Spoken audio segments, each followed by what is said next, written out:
স্বাগত বন্ধুরা, উত্তরণ ইউটিউব চ্যানেলে আমার দ্বাদশ শ্রেণীর স্নেহভাজন শিক্ষার্থী বন্ধুদের স্বাগত জানাই। আজকে চতুর্থ পর্বে উপস্থিত হলাম তোমাদের যে সেমিস্টার 3 শ্রীজাত বন্দ্যোপাধ্যায় বিরচিত অন্ধকার লেখাগুচ্ছ যে 14 সংখ্যক কবিতাটি তোমাদের পাঠ্য, সেখান থেকে কিছু বাছাইকৃত এমসিকিউ প্রশ্নের উত্তর নিয়ে এই চতুর্থ পর্বে উপস্থিত হলাম। প্রথম প্রশ্ন, স্তম্ভ মেলানো। দেখে নাও, বাম স্তম্ভ অপশানে কি আছে? সেখানে এত এত ধর্ম কিন্তু, বি এ ওকে সে তাকে, সি তবে কেন অন্য পথ, ডি তোমার ধর্মের পথে। ডান স্তম্ভে আছে এ আরও জায়গা করে দেয়, 2 কেন অপব্যয়, সি একই গ্রহে থাকে, 4 ভাবাই তোমাকে। তাহলে এখানে স্তম্ভ যদি মেলায় উত্তর কী হবে? এত এত ধর্ম কিন্তু কী হবে? উত্তর একই গ্রহে থাকে। তাহলে আমাদের এই ভাষাভাষী বিভিন্ন ধর্মের এবং বহুধা বিভক্ত ধর্মগুলি বহুধা বিভক্ত, সেগুলো একই পৃথিবীতে অবস্থান করে। তাহলে উত্তর হবে অপশান সি, একই গ্রহে থাকে। এ ওকে সে তাকে অপশান 1 আরও জায়গা করে দেয়। এই পৃথিবীতে অনেক ধর্ম বা ধর্মের মানুষ বসবাস করলেও প্রত্যেক ধর্ম কী শেখায়? মানবতার কথা শেখায়, সহনশীলতার কথা শেখায় এবং সহাবস্থানের কথা শেখায়। তাহলে এ ওকে সে তাকে কী করে দেয়? আরও জায়গা করে দেয়। চলে যাব সি, তবে কেন অন্য পথ। তোমার ধর্মে তুমি থাকা সত্ত্বেও, সেই ধর্মের মানুষ হওয়া সত্ত্বেও কেন তোমাকে অন্য পথের গ্রহণ করতে হচ্ছে? তাহলে কী হবে? অপশান 4 ভাবাই তোমাকে। কারণ তোমার ধর্ম হচ্ছে প্রকৃত ধর্ম নয়, হৃদয়ের ধর্ম নয়, মানবিকতার ধর্ম নয়। তোমার ধর্ম হচ্ছে প্রাতিষ্ঠানিকতার ধর্ম, যেখানে শ্রেষ্ঠত্ব প্রমাণের জন্য অপব্যয় করতে হয়। সেই ধর্ম কী শেখায়? দখলের কথা শেখায়, গোড়া কুসংস্কারে আবদ্ধ। তাই তোমাকে ভাবায়। তাহলে অপশন সি হবে 4। ডি তোমার ধর্মের পথে কী হবে? উত্তর 2 কেন অপব্যয়। কারণ তোমার ধর্ম হচ্ছে কি? অগ্রহণযোগ্য রূপ, যেটা হচ্ছে প্রাতিষ্ঠানিকতার ধর্ম, যেখানে শ্রেষ্ঠত্ব প্রমাণের জন্য অট্টালিকা, মন্দির, মসজিদ, গির্জা, গুরুদুয়ার এগুলো স্থাপন করতে হয়। সেগুলো হৃদয়ের কথা বলে না, মানবিকতার বলে না, সেগুলো দখলের কথা শেখায়। সেগুলি হচ্ছে সংগঠিত দুষ্ট চক্র, যা প্রকৃত ধর্মকে বিকৃত করে তুলেছে। চলে এলাম পরবর্তী স্তম্ভ। বাম স্তম্ভে কী দেওয়া আছে? অজস্র ধর্ম, বি তোমাকে ভাবায়, সি তোমার ধর্ম, ডি দখলদারি ধর্ম। ডান স্তম্ভে অন্য পথ, 2 অপব্যয়, 3 প্রাতিষ্ঠানিকতা, 4 উদারতা। অজস্র ধর্ম, হ্যাঁ, এই পৃথিবীতে বহু ভাষাভাষী, বহু ধর্মের, বহু সম্প্রদায়ের মানুষ বসবাস করলেও প্রত্যেক ধর্ম কী শেখায়? উদারতা, মানবিকতা, সহমর্মিতা, সহনশীলতার কথা শেখায়, সহাবস্থানের কথা শেখায়। তাহলে কী হবে? অজস্র ধর্ম হবে কি? উদারতা। বি তোমাকে ভাবায়, উত্তর হবে অপশান 1 অন্য পথ। কারণ তোমার ধর্ম তো হৃদয়ের ধর্ম নয়, তোমার ধর্ম বিকৃত রূপ ধারণ করছে। তোমার ধর্ম হচ্ছে প্রাতিষ্ঠানিকতার ধর্ম, যা শ্রেষ্ঠত্ব প্রমাণের জন্য অপব্যয় করে, যা গোড়া কুসংস্কারে আবদ্ধ, তোমার সৃজনশীলতাকে নষ্ট করে দিয়েছে। তাই তোমাকে অন্য পথ গ্রহণের চিন্তা করায়। তোমার ধর্ম, সি কী হবে? তোমার ধর্মে কেন অপব্যয়? কারণ তোমার ধর্ম হচ্ছে হৃদয়ের ধর্ম নয়, প্রাতিষ্ঠানিকতার ধর্ম, শ্রেষ্ঠত্ব প্রমাণের জন্য তাকে অপব্যয় করতে হয়। ডি দখলদারি ধর্ম। দখলদারি ধর্ম কি? সেটা হচ্ছে প্রাতিষ্ঠানিকতার ধর্ম। তাহলে চলে যাচ্ছি পরবর্তী স্তম্ভে। চলে এলাম পরবর্তী স্তম্ভ ভিভিআই, খুবই গুরুত্বপূর্ণ স্তম্ভটি। অন্ধকার লেখাগুচ্ছর প্রকাশকাল, উড়ন্ত সব জোকারের প্রকাশকাল, শেষ চিঠির প্রকাশকাল, কর্কটকান্তির দেশ প্রকাশকাল। এগুলি সবই কিন্তু শ্রীজাত বন্দ্যোপাধ্যায়ের উল্লেখযোগ্য এবং জনপ্রিয় কাব্যগ্রন্থসমূহ, যেগুলো বাম স্তম্ভে দেওয়া আছে। আর ডান স্তম্ভে দেওয়া আছে সেগুলির প্রকাশকাল: 1 2004 খ্রিস্টাব্দ, 2 1999 খ্রিস্টাব্দ, 3 2014 খ্রিস্টাব্দ, 4 2015 খ্রিস্টাব্দ। তন্মধ্যে প্রথম দেখো, অন্ধকার লেখাগুচ্ছ প্রকাশকাল, যেটা তোমাদের পাঠ্য, যে কাব্যগ্রন্থে 50টি কবিতা আছে, তন্মধ্যে 14 সংখ্যক কবিতাটি তোমাদের সেমিস্টার 3তে পাঠ্য।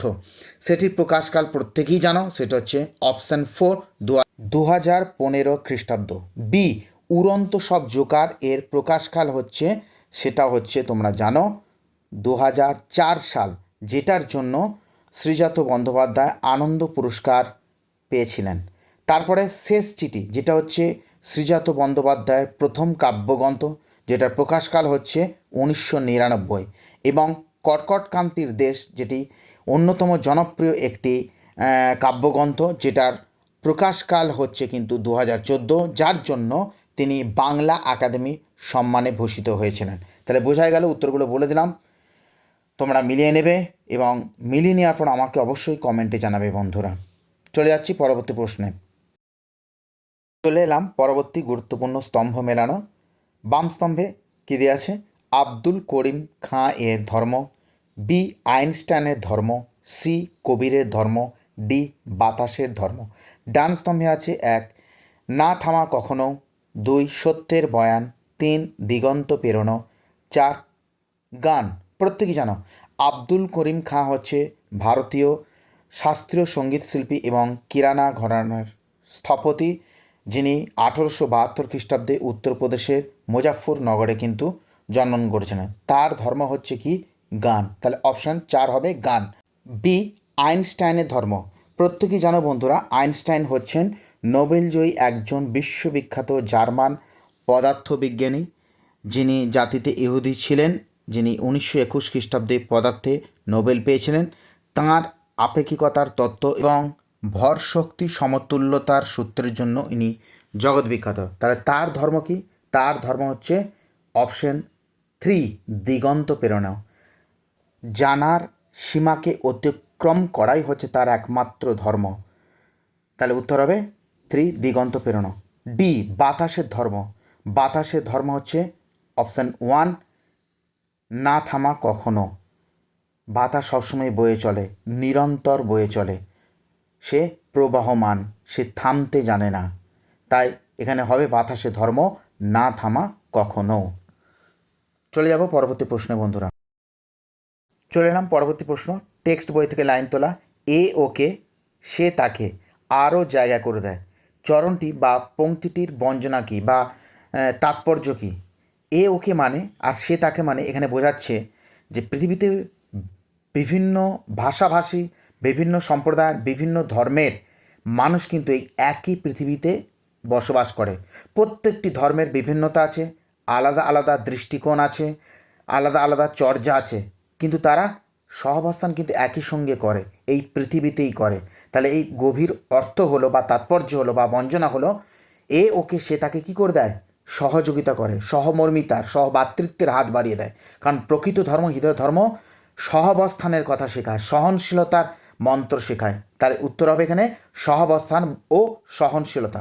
পরে প্রশ্ন, Srijato, Abdul Karim Khan, Einstein, van গঘ, Lorca প্রমুখ ব্যক্তি ধর্ম উল্লেখ করেছেন কেন?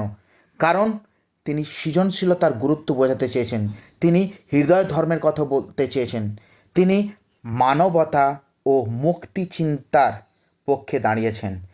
তাই Abdul Karim Khan, Einstein, van গঘ, Lorca প্রমুখরা তারা কি গ্রহণ করেছিল?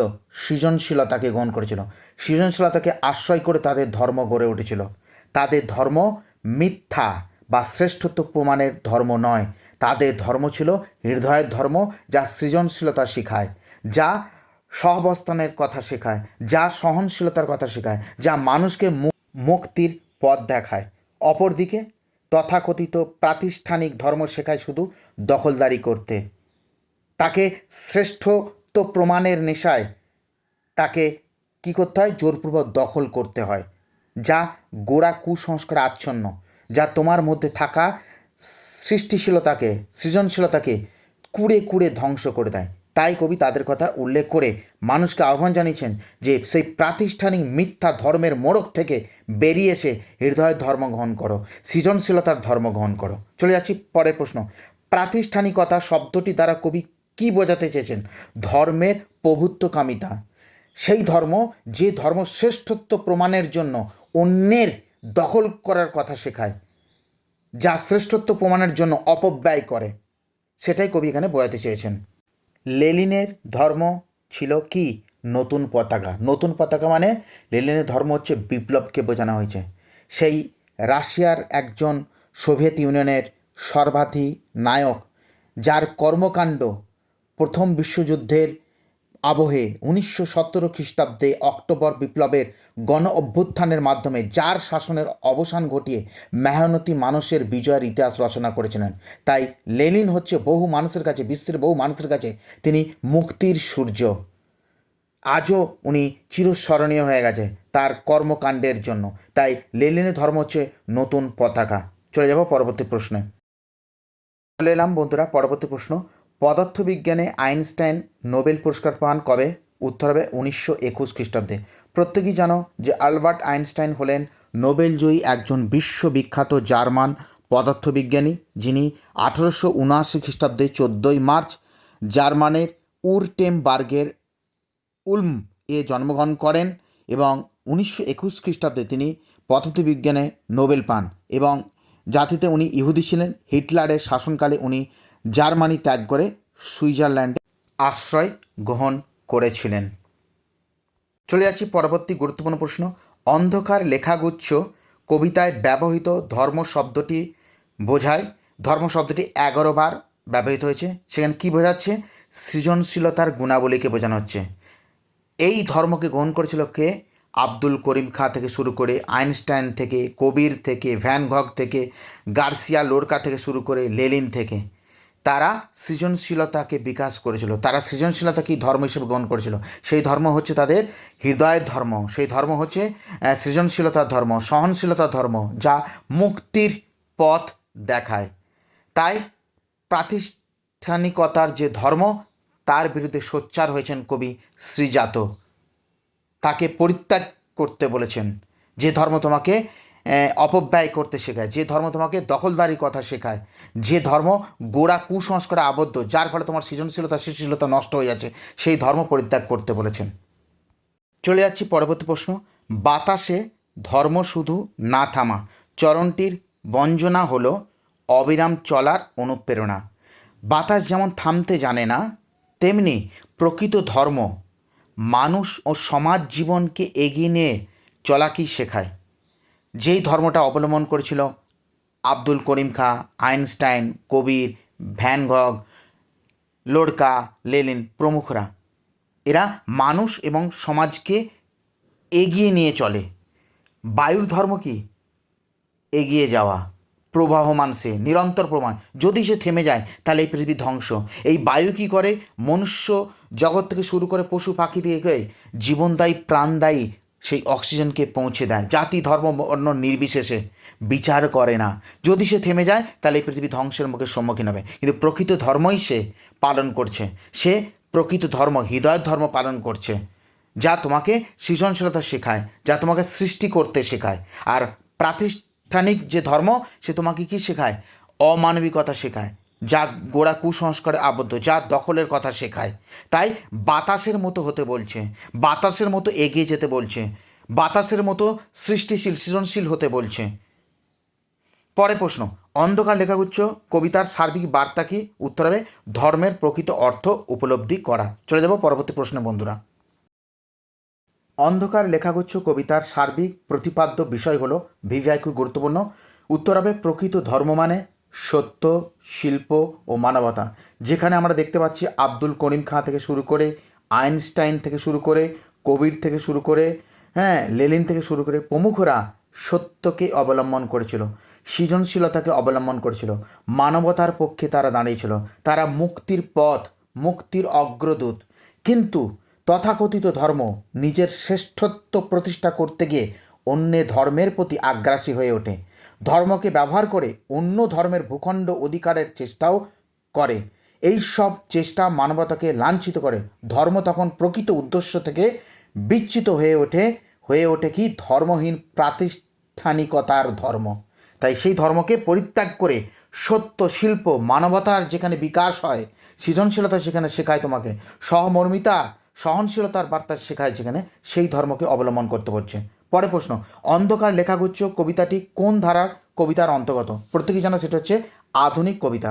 বর্তমানে বাংলা কবিতার বহমান ধারার যে উত্তরাধিকার যারা আছেন, তাদের মধ্যে অন্যতম হলেন কবি, গীতিকার, ঔপন্যাসিক, কথাকার শ্রীজাত বন্দ্যোপাধ্যায়। তার সমস্ত কিছু কাব্যগ্রন্থগুলি হচ্ছে আধুনিক কবিতা। তাহলে অন্ধকার লেখাগুচ্ছ এই কবিতাটাও কিন্তু সেই আধুনিক কবিতার অন্তর্গত বা ধারায় রচিত। চলে যাচ্ছি পরবর্তী প্রশ্ন। অন্ধকার লেখাগুচ্ছ কবিতায় ব্যবহৃত প্রতীকগুলির মূল উদ্দেশ্য ধর্মের প্রকৃত রূপ বোঝানো। এখানে কবি শ্রীজাত কখনো বায়ুকে, কখনো আগুনকে প্রতীক হিসেবে গ্রহণ করেছেন। বায়ুর ধর্ম কি? বায়ুর ধর্ম হচ্ছে না থামা। না থামাটাই হচ্ছে তো ধর্ম। যদি সে থেমে যায় তাহলে কিন্তু পৃথিবী ধ্বংস হয়ে যাবে। এই মনুষ্য থেকে, উদ্ভিদ থেকে, প্রাণীকুল থেকে সমস্ত কিছু ধ্বংস হয়ে যাবে। তাই বায়ুর মতোই ধর্মকে হতে হবে। কী হবে? যেন না সে থামতে জানে। এই সমাজকে, এই সমাজের মানুষকে নিয়ে সে এগিয়ে চলবে। এবং আগুনের ধর্ম কি? ভস্মীভূত করা, ভস্মের চরিত। আগুন যেন সমস্ত কিছুকে পুড়িয়ে নষ্ট করে দেয়, নতুন কিছু শেখায়। তাই ধর্ম হবে কি? তোমার মধ্যে যে ব্যাধি আছে, তোমার মধ্যে যে কুসংস্কার আছে, তোমার মধ্যে যে হিংসা, লোভ, বিদ্বেষ, যে ষড়রিপুগুলো আছে সেগুলোকে ধ্বংস করে দেবে। দিয়ে তোমার মধ্যে যে নতুন করে সৃষ্টির বীজ অঙ্কুরিত করে তুলবে। যা সহনশীলতার কথা শেখাবে, যা সহাবস্থানের কথা শেখাবে, যা মানুষের জন্য, যে তুমি এই পৃথিবীতে এসেছো, তোমাকে কিছু করে যেতে হবে মানুষের জন্য, তা শেখাবে। তাই বায়ুর মতো, অগ্নির মতো, বা আব্দুল করিম খায়ের মতো, লেনিনের মতো, আইনস্টাইনের মতো, লোরকার মতো, লেনিনের মতো সৃজনশীল হও, যা মুক্তির পথ দেখাবে। তোমাকে শ্রেষ্ঠত্ব প্রমাণের জন্য লড়াই করতে হবে না, দখলদারি করতে হবে না। চলে যাচ্ছি পরবর্তী প্রশ্ন। ভিভিআই। অন্ধকার লেখাগুচ্ছ কবিতার শেষ পংক্তিটি বা চরণটি হলো, প্রত্যেকে যেন লাইন তুলে দিতে পারে, যেন সে ধর্মই নয়।